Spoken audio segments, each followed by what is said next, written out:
निरोगी काया की जिम्मेदारी आपके ऊपर है। आपका विभाग हमारे मध्य प्रदेश के हेल्थ डिपार्टमेंट को आगे बढ़ा रहा है। दीपावली मनाते हैं, उससे पहले धन्वंतरी जी की पूजा करते हैं ताकि निरोगी काया बनी रहे, फिर दीपावली पे जाके माया की पूजा करते हैं। और आपको बताते हुए मुझे प्रसन्नता है कि पिछले 1 साल के अंदर मध्य प्रदेश की सरकार ने 5 नए सरकारी क्षेत्रों में मेडिकल कॉलेज खोले कि छत्तीसगढ़ में कई प्राइवेट निजी अस्पताल जो थे उन्होंने कह दिया कि जब तक पुराना पैसा नहीं आएगा तब तक इलाज नहीं करेगा। आयुष्मान कार्ड योजना से बड़ा बोझ आता है, क्या वो यहाँ पर मध्य प्रदेश में भी उस तरह की स्थिति आप महसूस कर रहे हैं? हमारे पंडित दीनदयाल उपाध्याय जी कहा करते थे, अंतिम पंक्ति के अंतिम व्यक्ति की चिंता करना है, और आयुष्मान कार्ड के द्वारा वही हो रहा है। आपने कहा कि हमीदुल्लाह के नाम पर अस्पताल का नाम नहीं होना चाहिए, हम अस्पतालों की बात कर रहे हैं, नाम बदलने पर कैसे? यदि नाम में नहीं रखा होता तो फिर शायद आज हम भारत में 140 करोड़ में ये ढूंढेंगे कि राम और कृष्ण के कितने लोगों के नाम में है।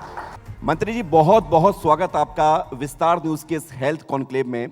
जी धन्यवाद विवेक जी, बहुत बहुत धन्यवाद। हमारे बीच बहुत सारे अलग अलग विभाग के डॉक्टर्स, स्पेशलिस्ट, एक्सपर्ट मौजूद हैं। हमने कोशिश की कि हर क्षेत्र में हम बात करें, क्योंकि जैसा मैंने अपने वक्तव्य की जब शुरुआत की तो यही कहा कि पहला सुख है निरोगी काया और दूसरा सुख है घर में माया। घर में माया तभी टिकती है जब निरोगी काया हो। तो निरोगी काया की जिम्मेदारी आपके ऊपर है। आपका विभाग हमारे मध्य प्रदेश के हेल्थ डिपार्टमेंट को आगे बढ़ा रहा है। कैसा लग रहा है स्वास्थ्य मंत्री होते हुए आप इस क्षेत्र को आगे बढ़ा रहे हैं? डॉक्टर्स के साथ आपका संवाद होता होगा, मध्य प्रदेश की हेल्थ जो है वो आपके हाथों में।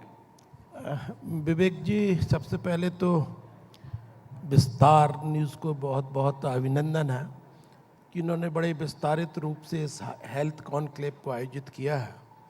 और अभी जो पहले गेस्ट थे आदरणीय प्रहलाद पटेल जी, जो कि अपनी जीवन शैली से, अपनी भोजन शैली से और हर उनके कदम से कि जो डॉक्टर की एडवाइस के बगैर, जिसको हम कह लें, डॉक्टर्स की एडवाइस को मानते हैं।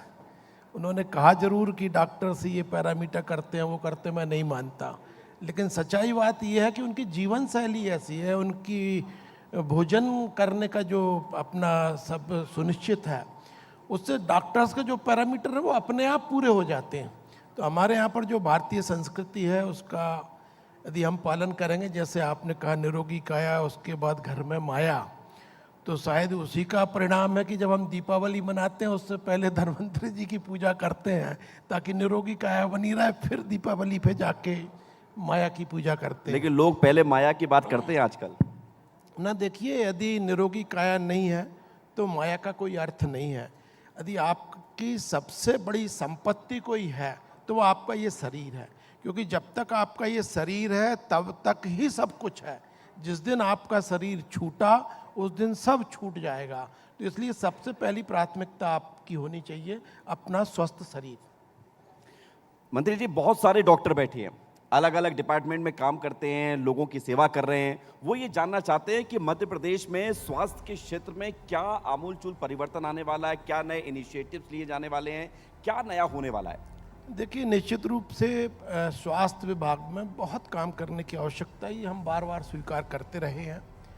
और मैं यशस्वी प्रधानमंत्री नरेंद्र मोदी जी का आभार व्यक्त करता हूं कि उन्होंने इस बात को बहुत बेहतर तरीके से समझा और बहुत उत्तम तरीके से उसके समाधान भी खोजे हैं, जैसे कि पूर्व वक्ता आदरणीय प्रहलाद पटेल जी ने भी उल्लेख किया था प्रधानमंत्री जी का। हमारी पूर्ववर्ती सरकारों ने इस बात की चिंता नहीं की कि जिस दर से देश की जनसंख्या बढ़ रही है उस दर से हमें डॉक्टरों की आवश्यकता पड़ेगी और उस दर से हमें मेडिकल कॉलेज खोलने चाहिए, नहीं खोले गए। पिछले 55 साल के अंदर कुल 5 मेडिकल कॉलेज मध्य प्रदेश के अंदर थे।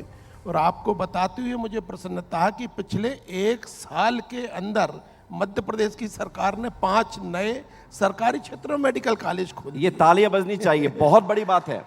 और 200 सीटें भी बढ़ी हैं। बिल्कुल, निश्चित रूप से 200 सीटें अभी हाल में बढ़ी हैं। 5 मेडिकल कॉलेज में 500 सीटें बढ़ गई साल भर के अंदर। और नहीं तो पहले 55 साल में कुल 500-600 डॉक्टर बनाने की व्यवस्था थी। तो डॉक्टर मोहन यादव जी के नेतृत्व में भी हम मध्य प्रदेश के अंदर नरेंद्र मोदी जी के सपनों को पूरा करने की दृष्टि में आगे जा रहे हैं। और निश्चित रूप से यशस्वी प्रधानमंत्री नरेंद्र मोदी जी ने जिस तरह के इनिशिएटिव स्वास्थ्य क्षेत्र में किए हैं, आयुष्मान कार्ड लाए हैं, आपने आयुष्मान का जिक्र कर लिया तो सोचा एक सवाल और कर लें आपसे। जी। अभी छत्तीसगढ़ में हमने देखा कि छत्तीसगढ़ में कई प्राइवेट निजी अस्पताल जो थे उन्होंने कह दिया कि जब तक पुराना पैसा नहीं आएगा तब तक इलाज नहीं करेंगे। उसके बाद फिर वहां पर स्वास्थ्य मंत्री ने कह दिया कि आपको हड़ताल पर जाने की जरूरत नहीं है, वो तुरंत आपको मिल जाएंगे पैसे। तो सरकार 375 करोड़ का एक बहुत बड़ा फिगर होता है। मध्य प्रदेश में यहाँ पर तमाम जितने डॉक्टर बैठे हुए हैं इनके अपने प्राइवेट हॉस्पिटल्स हैं, प्राइवेट हॉस्पिटल रन करते हैं, लेकिन आयुष्मान कार्ड योजना से बड़ा बोझ आता है। क्या वो यहाँ पर मध्य प्रदेश में भी उस तरह की स्थिति आप महसूस कर रहे हैं? ना पैसा समय पर पहुंचता है अस्पतालों में? बिल्कुल देखिए, निश्चित रूप से चूंकि एक बहुत बड़ा क्षेत्र है, बड़े पेमेंट्स रहते हैं और उसमें 40-60 का रेशो है। 40% पैसा स्टेट को देना पड़ता है, 60% पैसा केंद्र से आता है। तो उसमें कभी कभी थोड़ा विलम्ब होता है, लेकिन हमें इस बात का संतोष है कि हमारे यहाँ के जो अस्पताल हैं, डॉक्टर्स हैं, वो इतने सक्षम हैं कि उसको कैरी फॉरवर्ड कर लेते हैं और लगातार अपनी सेवा देते रहते हैं। हमारा भी प्रयास होता है कि समय पर भुगतान होते रहे।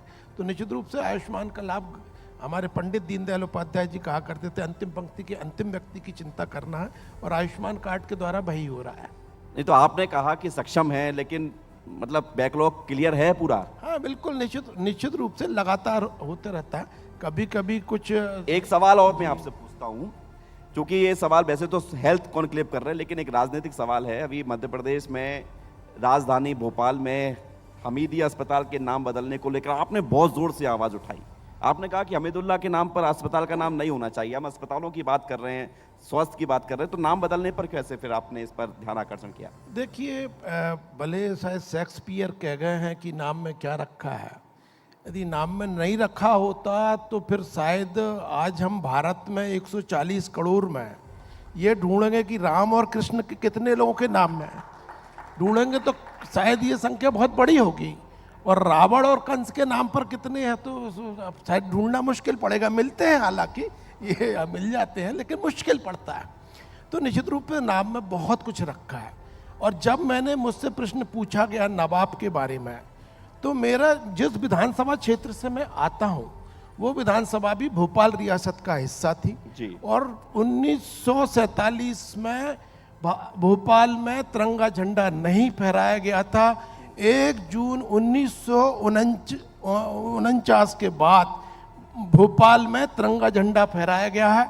मेरी विधानसभा में बरेली में 2 लोगों की मौत इसके नवाब की गोलियां चलने के कारण हुई।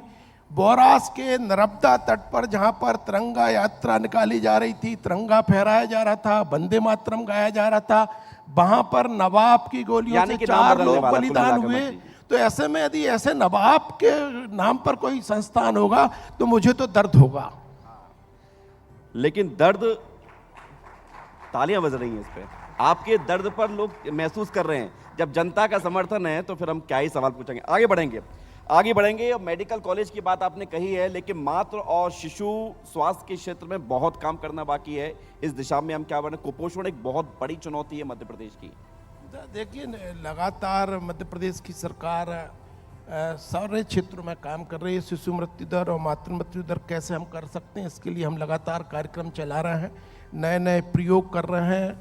और कुपोषण की दिशा में तो अब हम बहुत कह सकते हैं विकसित दिशा में आगे बढ़ रहे हैं। बहुत कम संख्या में निकल रहे हैं जैसे पहले निकलते थे, लेकिन फिर भी अभी भी हमारे स्वास्थ्यकर्मी लगातार लगे हैं और इनकी चिंता कर रहे हैं। हमारी जो निचली इकाई है, आशा कार्यकर्ता है, ANM बहन है, वो लगातार इस दिशा में प्रयास करना है और अच्छे परिणाम आ रहे हैं। मंत्री जी, एक सवाल और होता है कि अमूमन गंभीर बीमारी होने पर जिसमें चिंता ज्यादा हो जाती है, हर कोई सोचता है दिल्ली जाओ या मुंबई जाओ।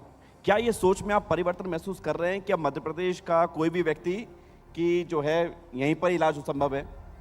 बिल्कुल, निश्चित रूप से। अभी हमने विस्तार न्यूज़ के मंच पर इतने बड़े बड़े डॉक्टरों को सम्मानित किया है। ये सब मध्य प्रदेश के डॉक्टर हैं और मुझे पूरा भरोसा है कि जो बम्बई दिल्ली में इलाज उपलब्ध है वो हमारे मध्य प्रदेश में भी उपलब्ध है।